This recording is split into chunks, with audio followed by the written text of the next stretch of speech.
Të ftuar sonte për intervistë kam deputetin e lëvizjes Vetëvendosje Fisnik Ismaili. Mirë se erdhe zot Ismaili. Mirë se gjej. Sonte kemi një takim palës kosovare dhe asaj serbe në Bruksel, i pret përfaqësuesja e lartë e Bashkimit Evropian Federica Mogherini. Çfarë pritni nga ky takim? Edhe pritet edhe janë zyrtarët më të lartë të vendit që asnjëherë më herët s'ka ndodhur që më shku presidenti sikur kësaj here.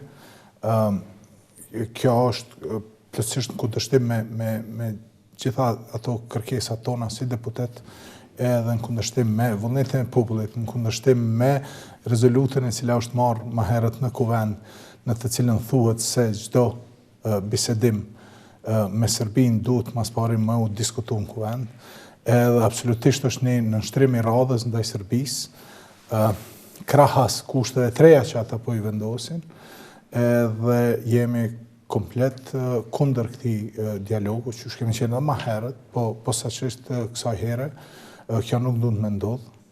Ne në kuvend po kërkojmë një seancë jashtëzakonshme.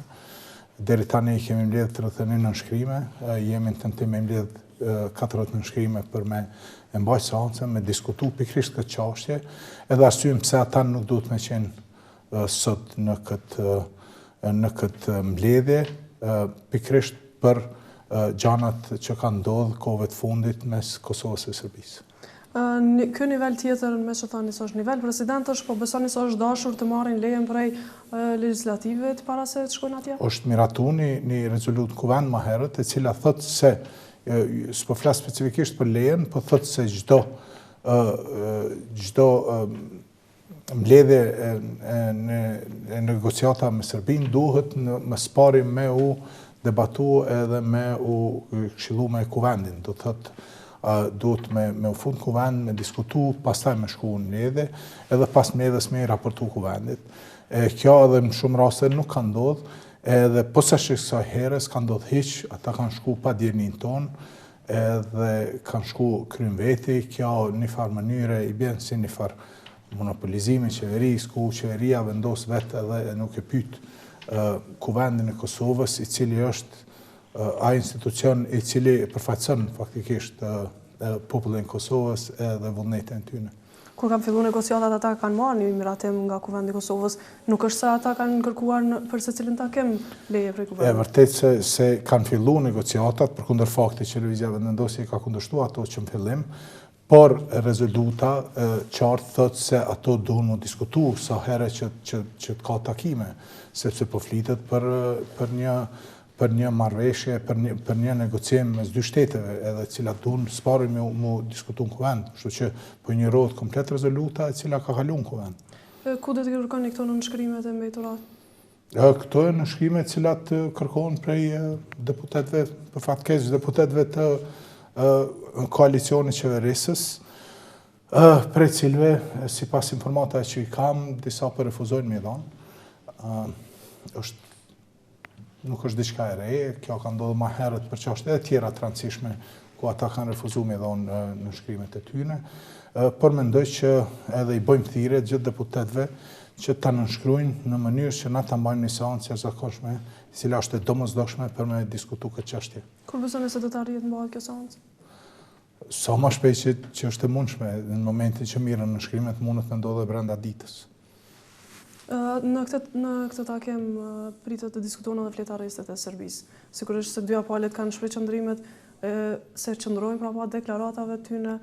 Serbia do të kërkojë ekstradimin dhe pala kosovare do të kërkojë që fletarësit e Serbisë të tërhiqen nga ky shtet. A besoni se do të ketë diçka konkrete ndonjë marrëveshje? Absolutisht është mas pari shumë e padrejtë nëse kjo çështje futet në negociata, sepse nuk është hera e parë që Serbia krijon situata të reja të cilat pastaj fut negociata. Përderisa Kosova në çdo rast nuk ka pas, që nga fillimi nuk ka pas kushte për negociata. Edhe na më njëherë kem atë rolin inferior në këto negociata. Edhe si ty pas këtë rolin inferior, gjithmonë po shkon negociata, po shkon në kosto të vetë Kosovës, mirëqenies shtetit, mirëqenies së popullit këtu. Edhe po dalin kushte të reja tankohen.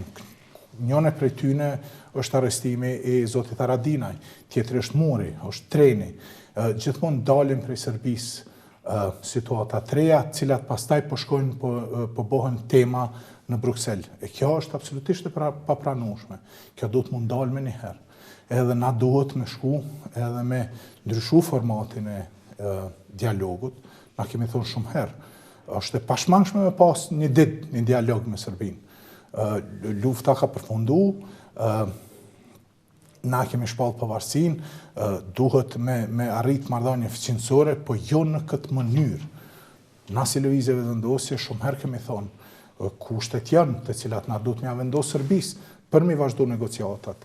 E kushtet janë njohja e pavarësisë Kosovës, kushtet janë kërkim falja, kushtet janë pagimi i dëmshpërblime, e shumë gjëra tjera të cilat Serbia refuzon sot me kompenzu për dëmet që i ka bo gjatë luftës, po flas veç për dëme materiale, të zhdukurit,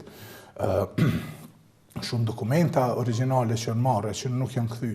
Do të thotë gjitha këto kushte që na duhet si Kosovë duhet me vendos në ato negociata, nuk ekzistojnë fare, derisa Serbia krijon situata treja, sa herë don, sa herë të shojnë tudhës, edhe ato pastaj fusin si pjesë të negociatave për mi përmbush kushtet e tyne të cilat na qesin vazhdimisht. Jo, dhe vetë keni qenë luftari i ushtrisë lirimtare të Kosovës. Si besoni se do të përfundojë procesi i zotit Haradinaj në Francë?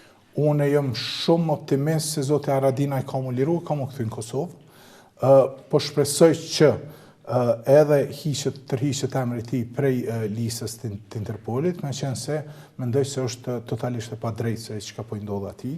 Në anën tjetër po më habit fakti pse zoti Haradinaj pikrisht tash u arrestua, nuk u arrestu për shembull në Francë kur ishim vitin e kaluar gjatë kampionatit evropian të futbollit, ku edhe ai ka qenë dhe ka viju, ka shiku ndeshje aty edhe kërkush nuk i ka nguc.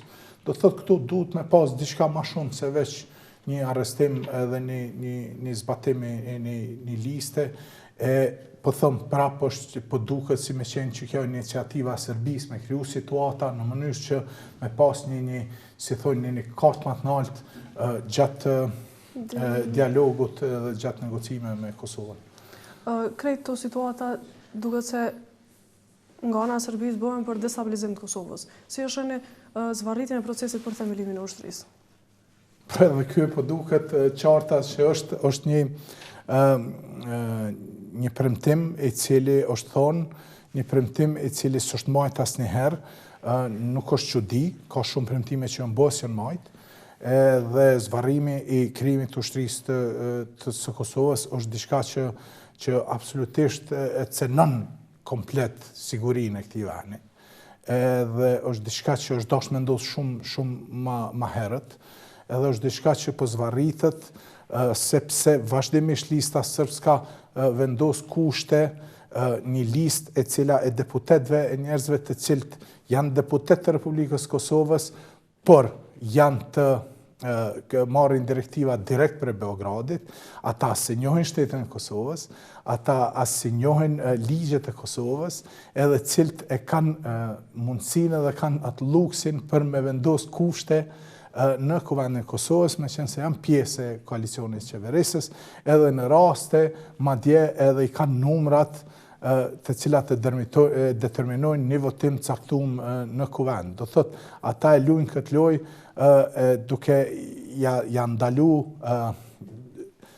formimin e ushtrisë e shumë vendime tjera Kuvendit, ty i kushzu edhe ty anu gjithmonë ka kushtet e Serbisë dhe ka dëshirat e Serbisë, një prej tyre e cila është Zajednica edhe e cila është krejtësisht e papranueshme prej opozitës edhe prej shumë qytetarëve, e dim edhe vetë sa njerëz janë në shu kundër Zajednicës, kundër demarkacionit, edhe gjitha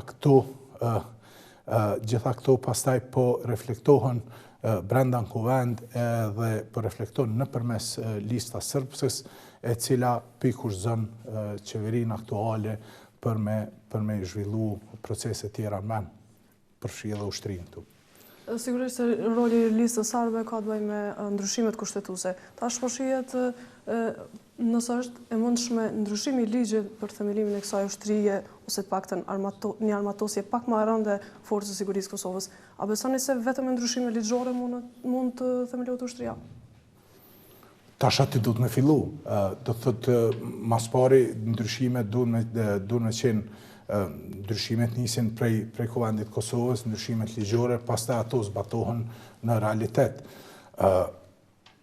Për çfarë do ndryshimi, për çfarë do zhvillimi, qoftë ekonomik, qoftë sigurisë, qoftë shëndetësisë, vjen vullneti politik. Edhe është qartë që kjo qeveri nuk ka vullnet politik për me zhvillu Kosovën në çfarë do aspekti, jo vetëm në aspektin sigurisë, këtë rast në ushtrinë e Kosovës. Çfarë do aspekti na pushojnë ngecje, e këto ngecje pikërisht prej mospasjes së vullnetit politik, të cilën kjo qeveri qysh prej fillimit, edhe jo veç prej fillimit kësaj legjislature, po që po bën 18 vjet prej përfundimit luftës, nuk ka pas kur far plani, kur far strategjie, kur far vullneti për me zhvillu vendin, edhe se na deri tash s'po ku ish dashur me qenë një vend solid, mas 18 vjetë ish dashur me qenë shumë më zhvillum, ish dashur me qenë shumë më të përparum, jo të fundit në lista të çfarë do që shikon, qoftë për korrupsion të lartë, qoftë për arsim, siç janë këto rezultate PISA-s, qoftë për çfarë do tjetër jemi të fundit në listën për liberalizim vizave, u liberalizuan vizat e shteteve që ishin aty krahas me neve, na si jemi kërkallë. Do thotë mungon vullneti politik. Kur ka dëshirë, kur ka vullnet, çdo gjë është e arritshme. Po kjo nuk po ekziston në qeverinë e tanishme, madje po punohet kundër vullnetit të popullit. Edhe në treguar shumë raste se po punojnë kundër vullnetit të popullit. Ka 10 peticione që janë nënshkru prej qytetarëve kundër vendime të ndryshme që i ka marrë kjo qeveri. Ka rezolutat të cilat e marrën kuvend, cilat kjo qeveri i injoron. Edhe në vazhdimsi kjo po ndodh, edhe në vazhdimsi po vazhdohen negociatat me Serbinë, gjitha kundër vullnetit të njerëzve që na i përfaqësojmë. Na si deputet përfaqësojmë njerëz të cilët na kanë votu, edhe na si tillë kemi për detyrë me shpreh vullnetin e tyre. E këta nuk po lejon qeveria. Tu po gjeste të cilat as nuk po miratojnë kuvend, po anashkalojnë kuvendin komplet. Kemi përpara marrëveshjen për përcaktimin e kufirit me malin e zi, për cilën prap koalicioni nuk mund të bëj votat. Si e mendoni një zgjidhje më të shpejtë për këtë çështje kur dihet se është edhe kushti kryesor për liberalizim të vizave? Unë nuk besoj që është kushti kryesor për liberalizim të vizave. Ka shumë shtete cilat nuk i kanë kufit e përcaktuar e ju kanë liberalizuar vizat. Të drejtën kushti kryesor për liberalizimin e vizave është zhdukja e korrupsionit. E tu e pa këta që korrupsioni është pothuajse pamundur me zhduk me këtë qeveri, sepse secili prej tyre është i korruptuar. Këta po e fajsojnë edhe po e lojnë kinse fajin demarkacionit për mos liberalizimin e vizave, që është komplet e padrejt edhe në këtë mënyrë po mundon me fajsu opozitën që nuk po liberalizon vizat, që është komplet e pavërtet. Demarkacioni duhet mu anullu komplet dhe mu rishkru shumë e thjeshtë, ka qenë në kërkesa jonë. Dalën e kjo është demarkacioni pa drejt, na kemi majtë atë konferencën cilën e kemi argumentu gjitha edhe ku jë ndalë hartat, ku jë ndalë gjitha dëshmit që ky demarkacion nuk është i rregullt edhe po i falen 8.000 hektar mali zi, edhe shumë thjesht, prishë marrëveshjen, fillu marrëveshjen tjetër, edhe mali zive ka thonë, ata nuk kanë insistu që po dojnë do mos do këta 8.000 hektar, ata kanë thonë merrni ju vesh edhe na jemi dakord me këtë punë. Do thotë nuk është se ka ndonjë kontestim mes dy shteteve, është vetëm kontesti brenda në Kosovë, në mes të kësaj qeverie e cila po insiston me shty këtë demarkacion, edhe opozita e cila e ka dëshmu me fakte se ky demarkacion është i padrejt, edhe se na duhet gjithçysh me ndalë këta, edhe me rishkru, do me thonë, me kriju demarkacionin vërtet i cili duhet me ndodhë ashtu qysh po kërkojmë. Faleminderit shumë. Faleminderit. shkëputemi me një blog publicitar për të kthyer në pjesën e dytë të kontaktit me aktualitetet të tjera.